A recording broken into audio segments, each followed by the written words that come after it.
سب سے پہلے میں معذرت کرتی ہوں کہ میں بہت ٹائم سے نئی کہانیاں اپلوڈ نہیں کر سکے اور آپ کو کچھ پرانی کہانیاں سننی پڑیں۔ تو بڑھتے ہیں کہانی کی جانب، شروع کرتے ہیں آج کی کہانی۔ کبھی کبھی انسان کسی کے بارے میں بہت غلط سوچ لیتا ہے، تبھی تعصب سے دامن جاتا ہے۔ یہ تعصب پھر کبھی دل سے نہیں جاتا۔ میرے ساتھ بھی کچھ ایسا ہی ہوا تھا۔ ان دنوں میں سیکنڈ ایئر کے امتحان سے فارغ ہوئے تو چھٹیاں مل گئیں۔ ایک دن گھر بیٹھی ہوئی بور ہو رہی تھی۔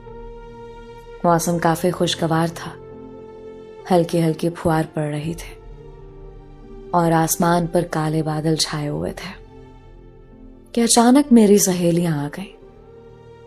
وہ کہنے لگیں کہ کلفٹن چلتے ہیں۔